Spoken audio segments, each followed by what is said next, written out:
જ્યાં સુધી દરેક ગુજરાતી છોકરીને એ કોન્સેપ્ટ ક્લિયર નહીં થાય કે તમારા આ ડાર્ક સર્કલ ઉપર સૌથી પહેલા કલર કરેક્ટર આવે, પછી એ કલર કરેક્ટરને આવી રીતે પાવડરથી લોક કરવાનું, પછી એના પછી કન્સીલર આવે, પછી એ કન્સીલરને બ્લેન્ડ કરીને ફરીથી એ કન્સીલરને આવી રીતે પાવડરથી લોક કરવાનું.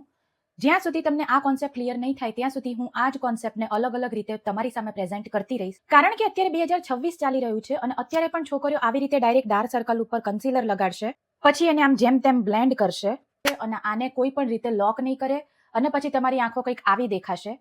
અને આ આંખ જુઓ, હવે આ આંખ થોડા જ ટાઈમમાં તમારી ગ્રે થઈ જશે અથવા તો થોડી ડલ થઈ જશે. તમને દેખાય છે ફરક ચોખ્ખે ચોખ્ખો?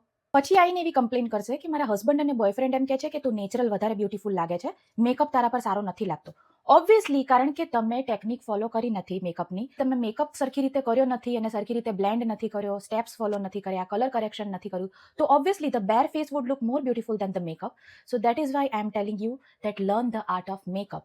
બિકોઝ મેકઅપનો મતલબ એવો નથી કે તમે થપેડો લગાડીને ધોળા થઈ જાઓ, બટ મેકઅપનો મતલબ એવો છે કે તમે તમારી જ સ્કિન ટોનનું ફાઉન્ડેશન અને કન્સીલરને યુઝ કરીને તમારા જ નેચરલ ફીચર્સને એન્હેન્સ કરો અને સરખી રીતે પ્રેઝન્ટ કરો અને તમારા જે પણ ફ્લોઝ છે એને હાઇડ કરો.